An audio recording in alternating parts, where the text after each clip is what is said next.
Okay, so back to more detail, guys. Okay, now we're at that first part in your workbook, because we like to go back to front. So if we can turn to that page. Okay, so now we're going to get into process. Why do we need to have a process? Look, I want this session to be as valuable as possible, because the other one's quite crunchy and lots of numbers, and unless you're a numbers person, you're not really going to enjoy that session, okay? And I can see all the you know how I feel then, Tanya. This session is really about coming up with some quick hints for you. So we work with businesses that are mainly B2B, but we do B2C as well. We've worked with large organisations like British Telecom and News Limited, but most of our work is around SME. So what I'm going to share with you is lots of stories with lots of hints, and I've tried to, wherever possible, given an example for your business that's in the room, or something like your business. So there's real life examples in what we see every single day. Now, I've designed the workbook. Can I grab somebody else's workbook since I'm not on the page?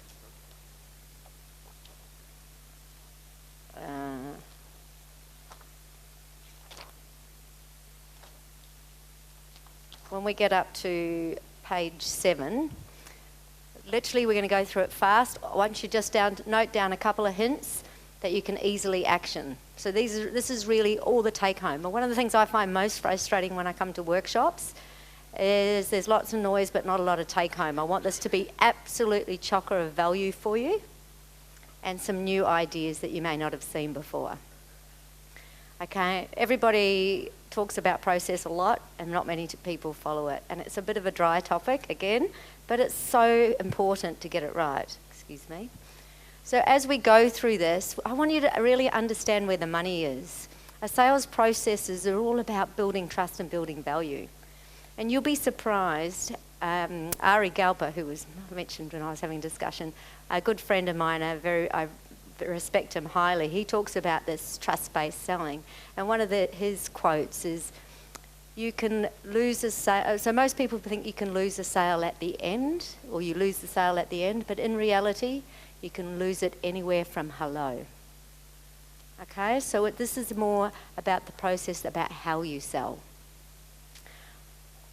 Okay, the first thing, we're just going to note off a couple of points. Who goes to a sales process and it's exactly the same every time? Anybody? No, the reality is a sales process is normally drawn in a straight line, but the reality is, I can't get the pens off. It goes like this. That's called the feedback loop, or follow-up, should we call it? Death by follow-up. So you might go, it might take you 4 or 5 meetings. Does anybody sell in one meeting? Let's get a, sometimes. Who has a complex sales process that takes more than one? So in lots of consulting businesses, they should be able to do it in 2 or 3. It's great to do it in one because your cost of sales is low and you've got more time to sell to more people. But therefore, our strategy will work. Our sales process is about building value and trust. We're going to talk today about best practice, and we're going to stop the leaks. Or as Ari says, we're going to not lose the sale through the process, our process that we're setting for ourselves. Okay, again, lots of information, but we're going to try and make it hugely valuable. I just thought I'd touch on this. I know, for some reason it's got a little confused. I know they were going to be on both. But I just to touch on the buying cycle. I mentioned before that the buying cycle has changed. And you don't need to note all this down. Oh. But Hathwaite Research is the biggest sales research company in the world. And they defined the sales process. It says, unless something changes, you're not willing to buy. Now, I'll give you a good example. Until you're ready to have a baby, do you notice prams? Are you in the market for a pram when you're 18 years of age? Okay, so if you don't think about having a baby, hopefully you're not thinking about it at 18, that was a really bad example, but at a mature age and a stage in your life when you're thinking about having a baby, all of a sudden what's important? Baby things. So something's changed over time. You have an awareness that you need a baby seat, baby clothes, baby cots, and every other baby thing you could ever imagine. Been there, done that. Then you start to go online and you figure out all the things that you want to buy, you make a decision and you purchase. But what's fascinating about this is in 1990, you can't read that, when we were buying, we were only 35% of the way through this cycle before we called in a supplier. So how many people were getting incoming phone calls for their business? Nobody? A few? Yeah, okay, great. So in 1990, people were only just thinking about travel. In today's world, they're 57% through that buying cycle. So they've really made their basic decisions. So this is the way I look at it. In fact, Harvard Business Review in February this year quoted 65% of the way through. So even further. What this means to you guys is if somebody's phoned you, you're on a short list. I remember as a youngster, many years ago, when I had to go and find a supplier, I used to get the yellow pages out, and you can show my age now, and literally flick through and you might contact 10 people. The reality is in this world, you're likely to have already pre-selected down to 2 or 3. So if you don't know your numbers, ask yourself this. Let's say it's 3 people. If you're not converting those incoming leads at a rate of 33%, then you're talking yourself out of a sale. The numbers just don't make sense. So if you're 1 of 3 and you're not getting the sale, then there's something you do in the process. The reality is most people are down to 1 to 2. And that's what the statistics are saying. People don't bother to ring 3 people, they just ring 2. So you've got a 50-50 chance of making that sale. So if you're not converting 50% of your leads, do the numbers, then there's something wrong with your process. I like to share this story. It was Dale Beaumont. I don't know if anybody knows Dale Beaumont, but he's quite a renowned speaker, and he did some work with a company called Dr. Drip. And he went and saw them, and he's a plumber, so this is good for the tradies in the room. And he said, how's business? He said, it's a ripper. Absolutely fantastic. And he said, why is that? Because we've changed our sales process. Tell me more. What he did is Dr. Drip, instead of going over to the client, having a look at his toilet, goes, oh, it is leaking, and having a look under his house and going, oh, it really is leaking. Let me put a quote in the mail for you. Doing a quote, or perhaps even sending an email, very modern, and he would go away. So what Dr. Drip said, we don't do that anymore. We go along and we take our iPad and we click the photograph. And the photograph shows the client, look, you're about to have exploding sewage. What would you like to do about it? Well, how much is it going to cost? 1 moment, click, click, click, click, click. It's going to cost you $1,000. But if I go away right now and have a call-out fee, it's going to be $1,200. What would you like to do? So what happens is the sales cycle goes to that one call. They say, yes, thank you, I'll have that now. He gets out his new ASB or ANZ thing on his iPad and scans the card and takes an email to send their address. So not only has he got database, but he's made an instant sale. Now the traditional plumber, Damien, is still sending a quote, and he's still, to this day, following up. Death by follow-up. So if you haven't changed your sales cycle, if you've been in business for more than 5 years and you have not shifted your process, you are in trouble, because we do things differently today. And today is all about selling more faster. So that's what this session will be about.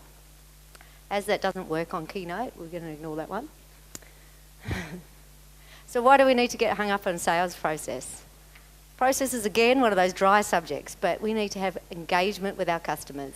We need to have consistent best practice. You know, we work with salespeople, and it's interesting, the old bell curve. I'm not even trying to get those lids off those pens again. The old bell curve, we all know what a bell curve looks like. Every sales team I've ever worked in has the same situation. 10% are poor performers, 10% are top performers, and everybody else is somewhere in the middle. The old bell curve. What if we gave them a consistent process that they could all follow, so all those average people started moving up towards the top end?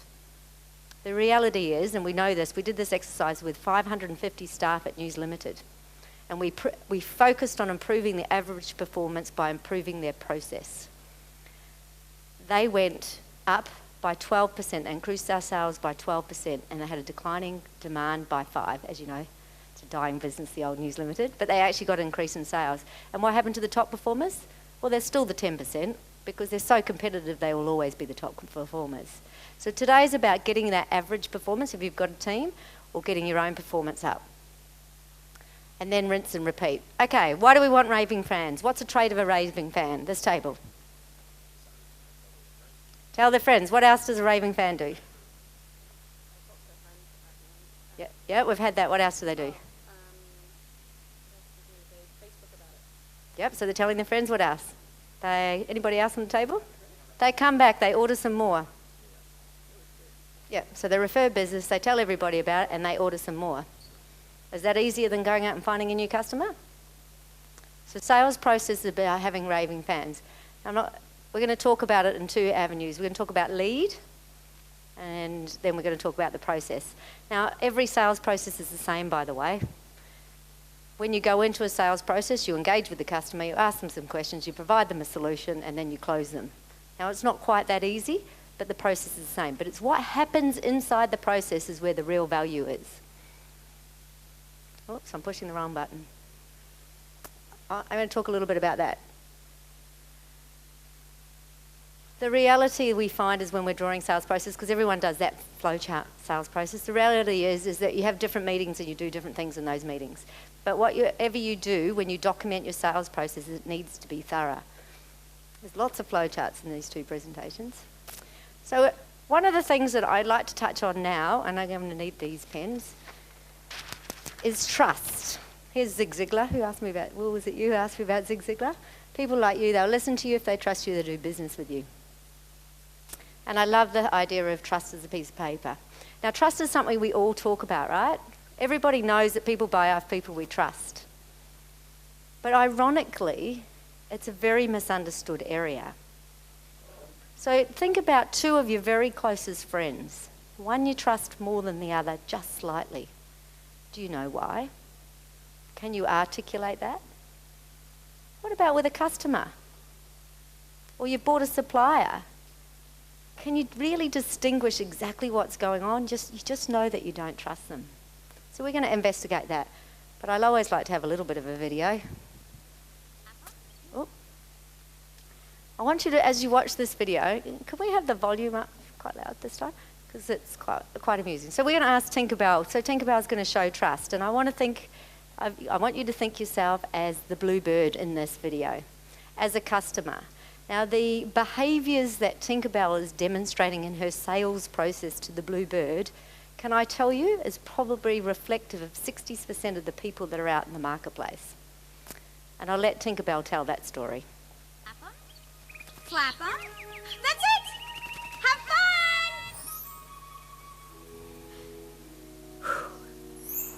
Hey, Tink. You ready? A little nervous, actually. Oh, don't be silly. Come on, you'll be fine. We're teaching baby birds how to fly. First, you have to get their attention. Smile and establish trust. See? Okay, open your wings, honey, and flap them up and down, up and down. That's the way. Faster, faster. That's right. Yes, you're doing it. Okay, come out this way a little bit. Oh, you're okay. You're okay. You got it. Keep flapping. Keep flapping. Hey, why don't you help that last little guy?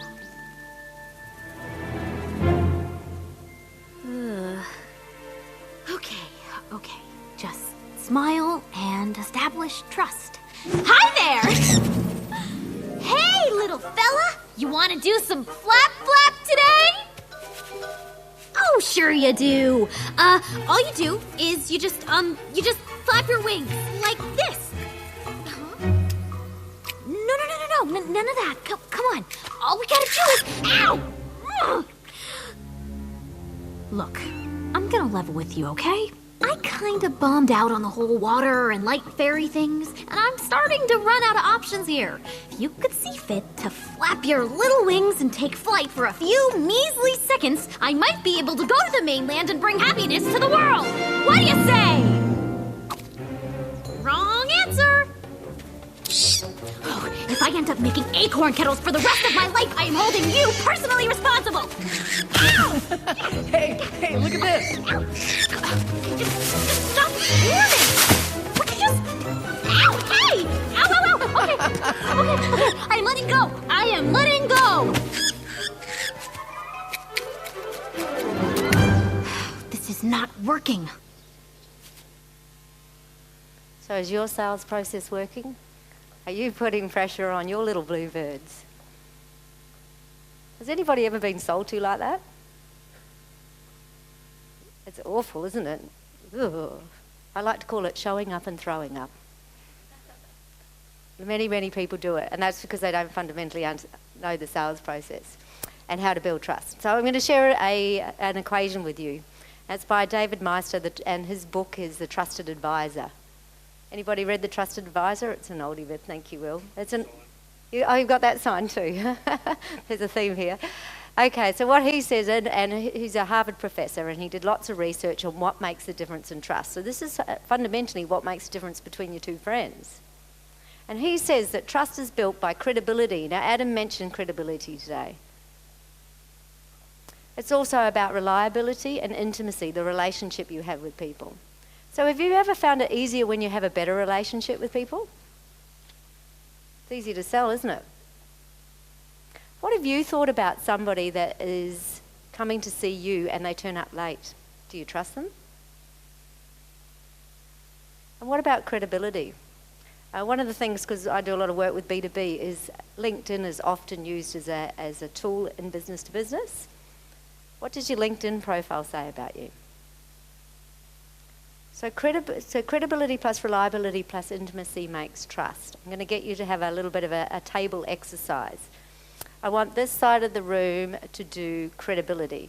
I want you to come up with ideas on how you can improve your credibility, either through your sales conversation or online.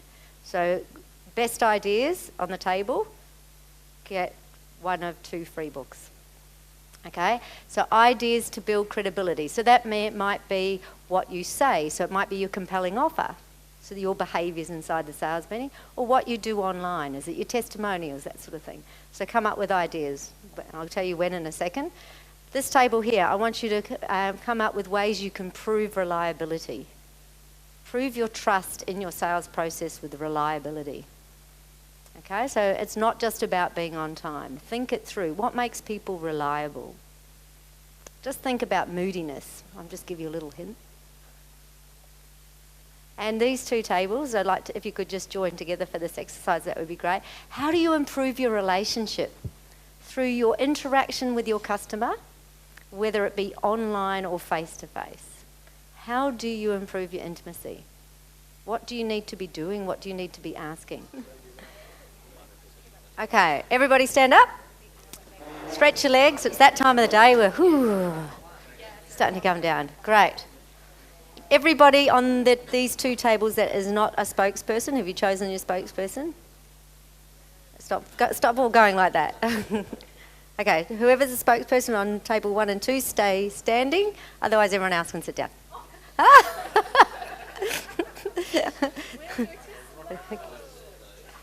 Okay, we've got 2 volunteers on this table and none on this one, so we're doing really well. We're going to rock, paper, scissors. Okay, rock, paper, scissors. Okay, table number 1. Let's get some ideas on how you improve credibility. Thank you, Leonie. We've actually decided that in our credibility we need to qualify the customer. So by qualifying the customer and finding out what their needs are, we'll be able to present them with the right product. So be it in our case for why are you coming in? They sit down and say, we want to quote for Fiji. So we actually find out why they want to go to Fiji. So do you want to go, why all the questions that... All the questions. Yeah. And in this instance here with our injectors, we have to qualify the customer as to what style of injectors they want, what price or whatever they need doing to the injectors. So we have to qualify the customer. And in this instance here, we have to qualify the customer by finding out what the end result is that they want from purchasing the trajectory through that. So let me just be careful what though. And so when we talk about questions, we talk about intelligent questions. I had a company target me, which I'm not I'm normally quite hard to sell to, as you can probably imagine. But anyway, I decided to say yes in this situation, and then the person I'd been dealing with passed me over to somebody. So what happened is my intimacy went down straight away. Then our appointment was 11, and nobody contacted me until 20 past, and then apologised and was still another 10 minutes late. There goes reliability. And then they asked me, so they were asking about online marketing, about helping me with online marketing. And the first question they said to me was, can you give me a little bit of information about your business? And I said to them, you're an online marketing business. Have you heard of the internet? I said, unless you've got an intelligent question to ask me, if you haven't done the research, you're not credible enough to speak to me. Asking intelligent questions, asking people about their business in today's world is just ignorant. But if you're selling HR, then asking them about HR, what they're doing in HR is intelligent. So credibility is about the quality of those questions as well. We'll talk a little bit more. You guys, anything to add to that? I think when we were talking about credibility here at the table, we kind of give examples of like physical examples or examples that happen in our businesses that show credibility. So I think like there's going to be the home beautiful magazine, and It's being in publications, yeah. When that's extremely credible, and then Will mentioned Writing books. Yeah, Yep. absolutely. And then Will mentioned that Alexander was chosen by a government agency to have, all these other people that work together. And in the health and fitness industry, the credibility that we've had is that, physical. So reducing amount of weight is certain amount of weeks or exercise. Yeah. So in the health and fitness industry, if somebody turned up shockingly dressed and massively overweight as your trainer, if you you go, yeah, that's just looking successful. If Michelle Bridges didn't look like she did, would you really believe her? Well, that's the team. So I'm not like a trainer on the staff. So I said to them, we went to an event recently, and I said, well, can I get dressed? And I was like, well, I'm what I mean? I was like, if someone takes a look at me compared to you, I'd be like, as long as it's not that trainer, you know what I mean? I was like, that's not what I'm here for. That's not who I am. I don't look credible as a personal trainer because that's not who I am. So I'll dress in a corporate outfit rather than gym. So what about carpenters? So you're not going to be in gym gear. What about carpenters? How can you improve your credibility? Your shirt? Yep. What? Yeah, you're having no clothes or whatever Adam was suggesting. I mean, no shirt, no clothes. It's late in the afternoon. Naughty. So looking presentable. What about other things about builders? Your tools, having the right vehicle, things like that. I've played a role in the builder in times like install hospitals with hundreds of soap dispensers and things like that. I rock up wearing a certain pair of pants and boots and tool belt, and people just assume I'm a builder or a handyman. All I'm doing is zipping out screw and zipping screw in, but people just assume I've got years of experience just based on what I'm wearing. What was that movie when the guy imitated he was a pilot? Catch Me If You Can, yeah, exactly. It's all part of appearance. It's all about credibility. But it's things like your tone of voice. I've got one of the sales reps I work with, I'm coaching him, and he's got lots of good things to say, but he says it so quickly that nobody can understand it. So it sounds like something like this, and it's really hard to understand, and I don't know really how he ever does any sales. So we're having to teach him just tonality and little things like that really can add credibility. Okay, what about reliability?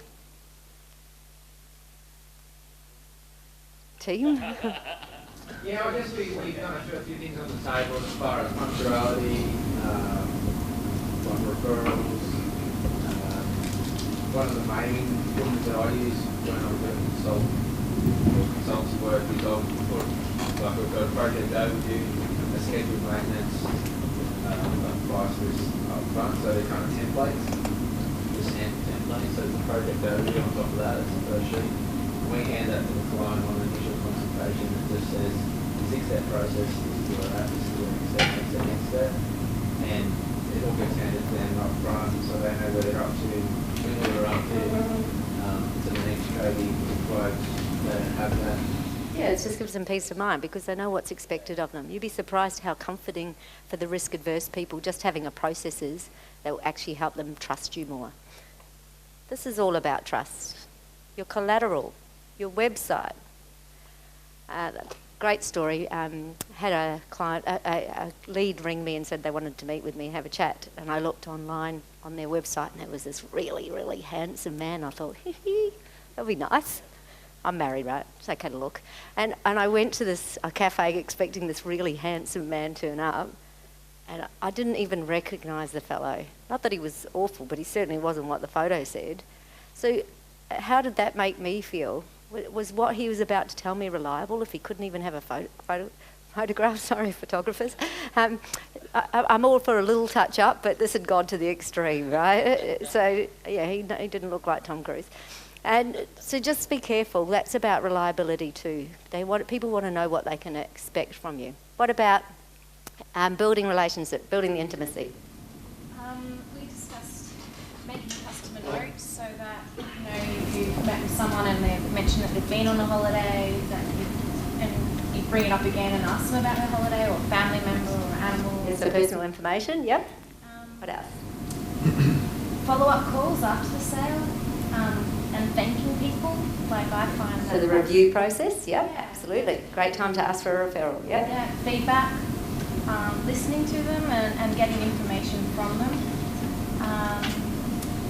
If you had a shop front, you can have little specialty days like at Easter and have Easter eggs, little things that they going the extra mile. I say the most important thing you picked out is listening.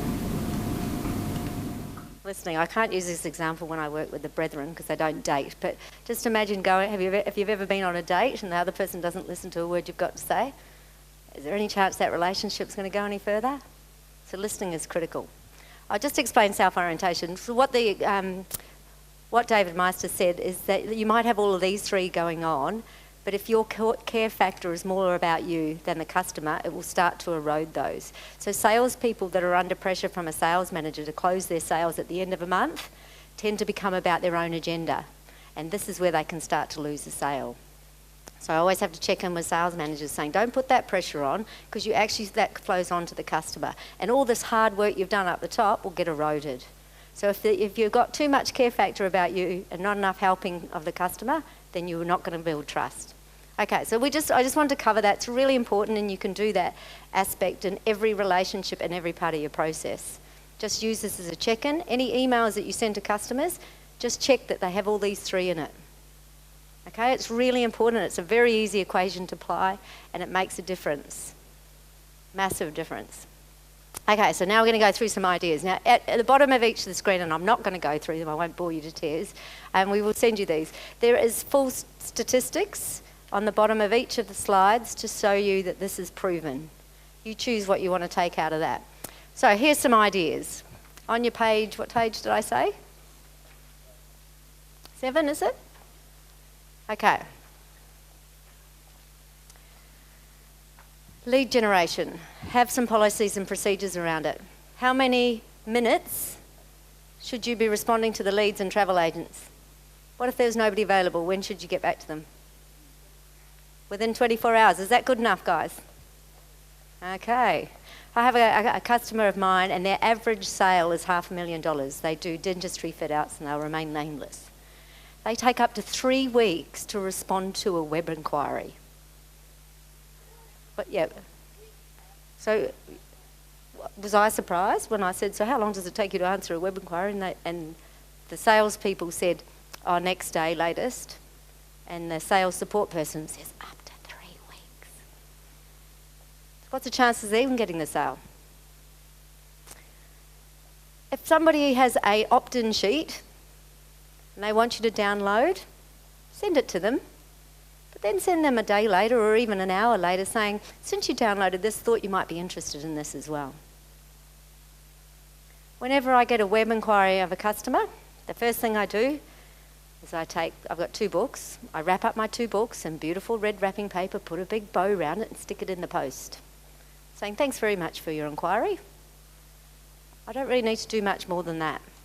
So you've got those leads and the money.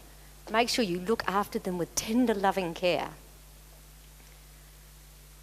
Pre-qualifying on page, I've given you this, page 8. In Every single business I have gone into, with the one exception, there is no pre-qualification checklist. So you all think you're pre-qualifying. Remember, the only limiting factor is time. You only want to see the right people. If you don't have a pre-qualification checklist in your business, I've given you a very complex one. Dumb it down, just use what's important to you, but make sure that it's in your business. Because if they're not ready to buy, move them on. The numbers say that 27% of people are only ready to buy. Some of them are just inquiring. We want to nurture them, but we don't want to sending our salespeople or even ourselves, if we're short of time, out to those people. So do a good job on that. So I've given you the tool. The nurture program, always make sure it's got the same messages, and you use some strong influencing techniques. I've just added these in. Scarcity and urgency. Anybody gone onto a website and they've seen the ticking down clock? Perfect example. Intent. I'd really like to help you. Here's a free health check. Case studies. I noticed that you were from the dental industry. Here's something that we've done in the dental industry that will really drive some difference to your bottom line. Reciprocity. Give a bonus gift. The 2 books is reciprocity. It's a hard word to say. Social proof. Adam talked about social proof this morning. One of the videos on my website is from Paul Dunn, ex-Bulldogs player. Anybody that's into football would recognise Paul Dunn. Much better to have social proof than somebody like that. Research, white papers. White papers stand up more than just random information. And having an event or a community, doing something, giving back, is really paying it forward, like Steve is doing. Okay, so that we'd use those in the nurture program. Okay, engage. You would be amazed, and I'm going to give you this from my experience. I've been out with I've coached maybe 120 salespeople now. So that's side by side in the field with salespeople. We'd use this tool to convert leads, by the way. So we'll go out and we'll sit in a car and we'll drive out and see a customer with a salesperson.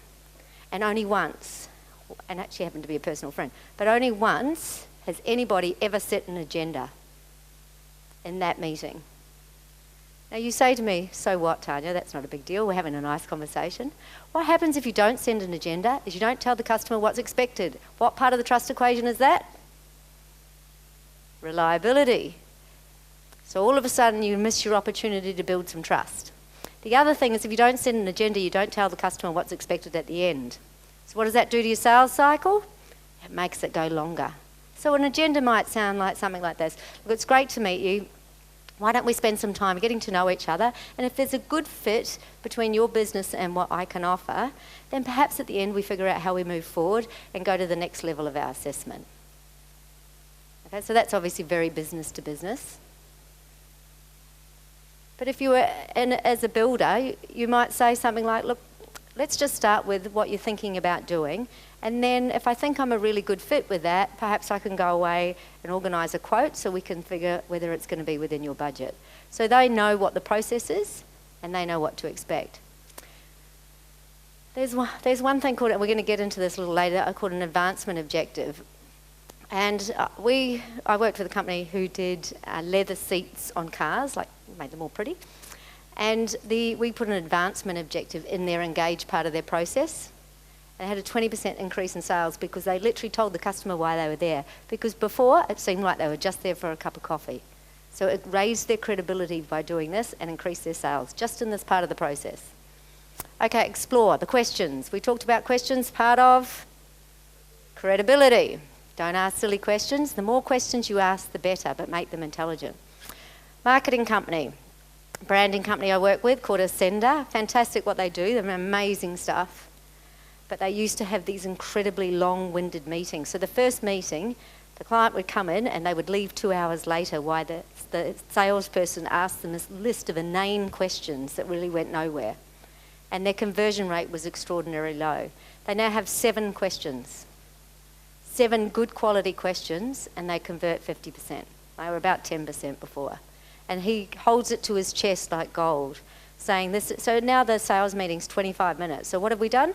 They got higher conversion and we've got it faster just by asking better questions. So if you do not have a question bank A list of intelligent, competent questions that challenge status quo, challenge your competitive position, celebrate your values, then that would be something on your to-do list. Okay?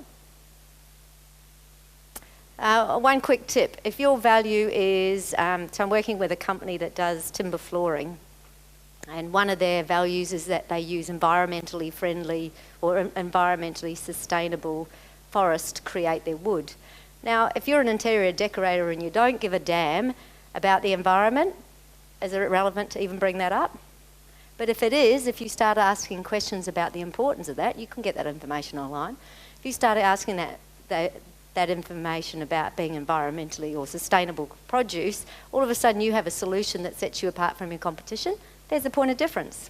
So figure out what your value is, what makes you your on time and your proof points, your so what, who cares, prove it, and then reverse engineer your question so the answer is what your offer is.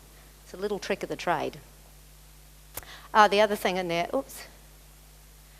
was make sure that you understand the true motivators. Can I tell you that most salespeople don't ask the why now question? So great that you're talking about going to Fiji. Why? Why now? What was the reason that you made the decision? So many people don't ask that very simple question, and that sometimes is the true emotional cause around why they're going to make a decision. The rest of it's just rational needs. Okay. Proposal. Okay, this one, I'm going to use the sender and a company called ProSale, who's a joint venture partner. Now, ProSale says, so who gives proposals in their business? You give proposals? No, not used to. Proposals? Yeah. If you do not deliver your proposal in person, you reduce your chance of sales by 80%. So if you are emailing quotations, this is as a whole. This is a quick plug, stop the leak. Okay, go and talk to them. I can't deliver my itinerary proposals in person. No, you might not be able to. It might not suit your business. Not everything's going to suit your business, but if you've got a high value product and you're not delivering it in person, or you've got a complicated product or a creative product, if you can't, the rules are, the more you pay, the more involved the buyer should be. So the dentistry fit-out company used to, and Ascender, the marketing people, used to stand up the front with this pretty presentation and they'd vomit all over, they'd show up and throw up, right? Vomit all over their guests and they'd hold it all to their chest. And at the end they'd say, so what did you think of that?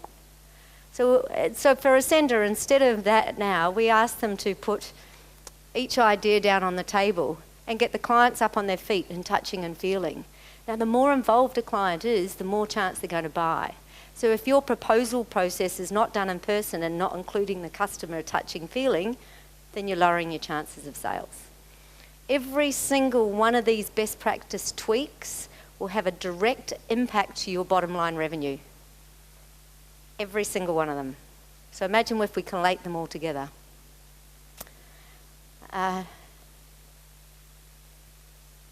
Follow-up. Death by follow-up. Who gets into the death by follow-up cycle?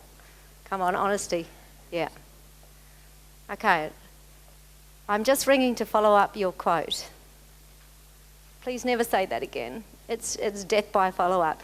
I mean, there's rules, right? The statistics, the American statistics, and I'll be careful to say that, the American statistics say you've got to phone 5 times to get a follow-up because it just might not be convenient. But there's a couple of little hints here. Never say I'm here to follow up because it's got nowhere to go. Say, I'm just checking, I'd love some feedback on where you're at. It forces people to give you information. When they give you information, they may give you an objection. That's okay. We can handle objections. But don't get in that trap. There's another couple of other techniques to help you with follow-up.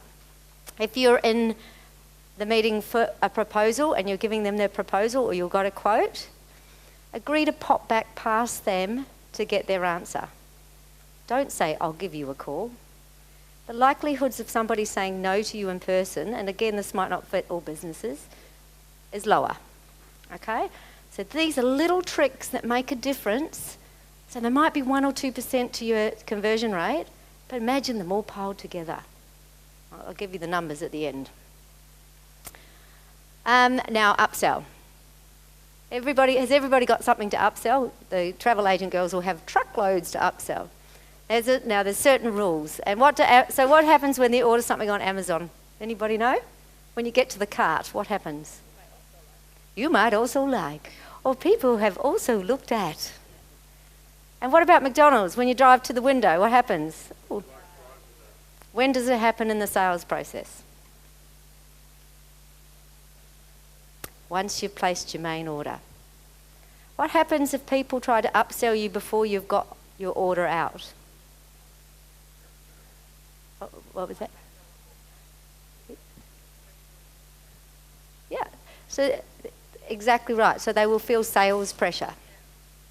So your upsell in your sales process has to be perfectly placed. And it must be placed after they've already made a decision. And this is true online as well. So don't try to upsell and vomit on them with your fries, ever. Because it will sound like a sales pitch, and does anybody like to be sold to?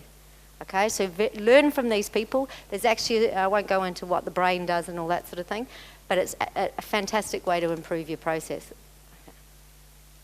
And then the last thing, which we can't possibly read on that, it says implement, review, gain referral. Now let's say, why do we do a review? We do a review because we can get a video testimonial when we're talking to that customer, or a written testimonial. Why else do we do a review? To see what we can do better.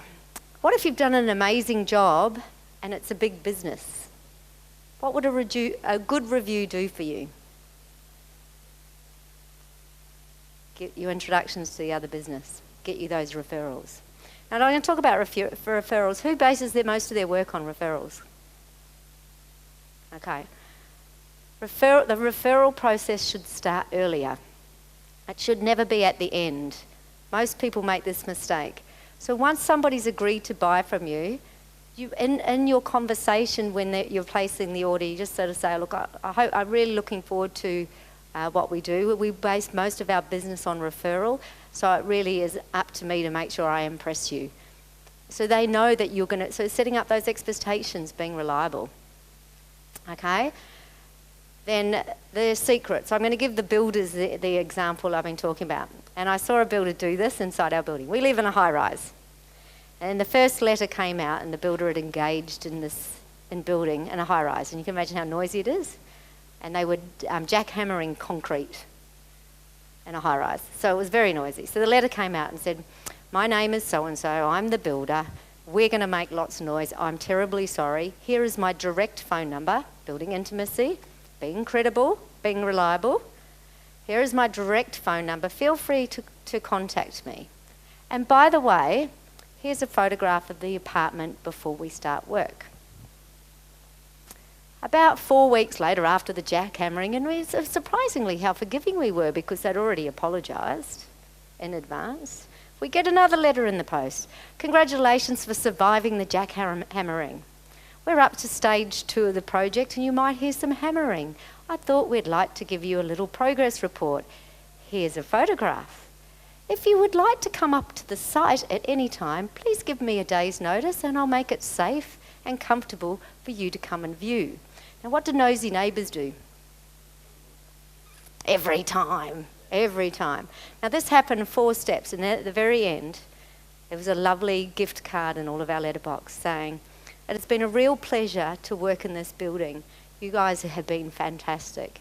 And I hope we haven't inconvenienced you. To make sure that all that inconvenience, you get to see the end result, because it would be frustrating if you didn't. We're having an open day morning. Why don't you come up Saturday morning? This is approval with the customer. So off we all go. We'll see all the neighbours. We have our cup of tea and a morning tea. He's got 4 more jobs. There's only 18 floors in our building. So he's got 5 jobs from that one process. That's just referral, clever marketing. Okay? You never have to go anywhere. You can just live in the neighbourhood with that attitude. And if you do use that policy on across the road and beside you, whether it be a house instead of an apartment, it still works. Okay. Oh, we're going to miss that because we're going to run out of time. Okay. Oh, that's awfully small. I use PowerPoint. We're using Keynote, so sometimes it goes a bit skew-if. So meeting 1. Okay, so the first time you meet with a customer, you can't read that, so we're going to create a sales playbook now Yeah, so meeting 1 on page, what page is it? 14. So when you go to your very, very first meeting, consider what you need to prepare. Best practice, you need to have reviewed the person online. That's your minimum requirements. I had a customer, and it's actually one of my longest customers and my most large revenue generating customer, and I still work for them 1 day a week. I turned up, I had done a LinkedIn printout. Actually, Will, you've done one of me. Can I have that? I did. So Will had looked me up on the website. This is me. So I looked the client up who I was seeing, plus all the other people that were in the senior team. I'd printed out 2 key pages on their website and used a highlighter to highlight some of the aspects around their value proposition. I walked in the door, and we were just generally chatting. And then I said to him, my very first question was, hey, I noticed on your website you had a value proposition around that. He said to me, what have you got in your folder? I thought, oh, here I go, I'm going to be in trouble. He says, what have you got in your folder? And I said, I just do a little bit of research before I go and see a client. He says, what's your research, love? I said, well, you've got all your LinkedIn profiles and all your bits and pieces. He said, so what'd you think? And I said, I can see some gaps. I said, do you want to talk about it? He goes, no, you've got the work. I said, I've seen 3 suppliers and you're the only person who's walked in and researched. I didn't have to sell anything, just because I did the research. I could never ever walk in unprepared, because if you're not prepared, what does it do to your sales process? Makes it go faster. Extends your sale, means less time to sell more. So preparation, you need to figure out what you need to prepare. Builders, things you've done in the area. A list of things you've done in the area so they can drive by and have a look. Okay? Pictures, before and afters, fantastic. Take them with you. The first meeting is the crunch meeting. If you don't get past there, you never get the sale. Okay? I'm just going to touch on this quickly. This is another Huthwaite area. Advanced versus continuation. Most salespeople and business people suffer from continuations, which is basically a cup of coffee. The difference is if you can get the client to do something, then they're advancing it. So you must be clear on what your advances are. So we'll take the dentistry fit-out company. I've just done this exercise with them literally yesterday. And we said the only way people will buy, or we know that we will buy, is if we can get them to our showroom. So after the first meeting, the next meeting needs to be in their showroom. If we don't do that, we extend the sales cycle by 2 meetings. So their sales cycle is already 6 meetings. So imagine making it 8. So they know that they need to make that invite inside the business. And they need to have their key personnel there. They also need to have their key decision maker in that room. If they don't, what does it do to the sales cycle? It pumps it out. So you need to consider in every case, like the distributors, yeah mate, well I'll think about that, is a continuation. But if he says, well let me understand what room it's going to take out on a shelf, I'll measure it up and I'll come back to you, is an advancement. Okay, you need to clearly understand every meeting what that advancement is you're looking for, because then you will see it and you'll know that you're getting buying signals. It'll also help you with your agenda. So I want you to prepare this form for meeting 1. Okay? I want you to consider your preparation, what advance you would need to see. So how would you go to impress them? Think about credibility, reliability, and intimacy. This is every single one of you has a first meeting, whether it's a client ringing up on the telephone or you're meeting with somebody. But consider your preparation. Do you need a qualification checklist? Do you need a question bank? Do you need proof and credibility pieces? Think about what that needs to be for your first meeting, and think about what buying behaviour you need that person to do. So, for example, if they start showing you around their house, are they more likely to buy than if they leave you in the lounge and talk to you there? Oh, good. That's even better. That makes it much easier. But the more involved you get in the process, the better. But consider, so in your case, if it's just telephone sales, we're looking for language. We're looking responses to questions. But we need to be clear what that is, or you'll miss it, or you'll not go looking for it and not change your behaviour. So that's our last exercise, so that we finish on time, I think. Yeah, sure. How do you lead towards the advancement without taking away the trust, again back to the other thing about, never using the word follow-up or never trying to make them think that they're being led down a path towards, how do you do it without making that happen? You put it up front, you make it part of the expectation. So the dentistry fit-out company, when we set the agenda, we put the advancement in the agenda. So when we sit down with these people, they're going to tell us that they've leased a office block empty, and we're going to turn it into a dentistry. And so they sort of know what they want, right? So the setting of the agenda, the engaged stage of the process would sound something like that in this situation. Look, today's a bit of a meet and greet, and just to get an overview of what you're up against. I can see that the premises is about 100 square metres, and there's lots of work to do on it. So perhaps what we can do is talk about the premises and some of the basic things that you need, and then we can figure out potentially some of the colours that you might look at. So when you come into the showroom for our next meeting, we'll make sure that we have things ready. Does that sound pushy? Or like you're helping? It sounded pushy? So when you come into the show, because you don't ring up. Yeah, no, that's fine. Yeah, be devil's advocate, I'm happy for that. Because the whole concept is not to make them feel like they're being pushed down a process, and you don't have a sheet behind you, don't you tick in the 10 things. That's only, in this case, they're always incoming leads, not outgoing leads. So there's a distinctive difference. They actually have a reason to buy. So if it was you trying to create that, then yes, it would be. But in their case, they have a need, they have an empty space, and it is a pretty natural thing. The only difference between what you're saying is that you're saying come to the showroom rather than we'd meet on site. That's the only thing, it's a natural thing. But if it's you're making the process, then that would be yucky, because you would sound like you were selling to them. But in this case, they have a need. They've asked you to draw up some drawings, which is a cost of sales, so they expect there to be, for you to come back with that, and all they're saying is instead of it being on your site, it's being on theirs. So if it was, if you were approaching them, you would just, so it was a first call on a brand new approach, look, you've created an email interest, or you've got a campaign, and they said, yeah, okay, I'll be interested to talk to you. The first meeting is making sure there's a fit. So you're wanting to build that trust. And then the next meeting, you'll have to go into more analysis normally. So for builders, you're going to sit down and say, well, this is a bit of a get to know you session, and if the fit's right, then we'll go into quotation process. If it's not, then that's the end of it, right? But you say that right up front. And then at the end of the sales call, you go, our next step would be normally to put a quote together. How would you like to move forward from here? Okay, so we're not pushing anybody into anything. We're saying we said up front that the next stage was a quote. Now we're at the end of this conversation. Yes, I think it's a good fit. The next stage is doing a quote.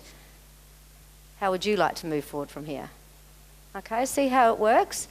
What if you don't have that advancement in your head? What happens is you have this nice conversation, and at the end you go, let me go away and I'll send you some brochures. And let me follow up with you. And let me make the sales cycle as long as possible. We know doing any one of these parts of this process, we can reduce the sales cycle on complex sales, some of yours are not complex sales, from 7 sales calls down to 4. So we give back 30% of salespeople's time. We know that we can get on average, so the sales teams that we work on that embed this process, get between a 23 and 40% increase in sales, just by doing best practice in each of these stages. It is significant. So we looked at our target market, we looked at the numbers to get there and the activity, the quantity. This is about the quality. And unless you sit down and mind map it and create your sales playbook, like all the big corporations do, I know it sounds like a lot of work, but if you just got to put some common sense and lay that trust equation. The other thing you need to do is consider added value. How can you give them something unexpected? How can you delight them? So in every sales call you go to, I try to always leave them with one hint, an easy hint. One example. And that's me, I'm done. One more example. I went and saw a client, and they're currently still a prospect. And I said to them, so tell me about your how you work. And they're basically a quote and hope company. So I said, so everybody gets this quote, and then we follow up. And I said, so do you follow up everybody?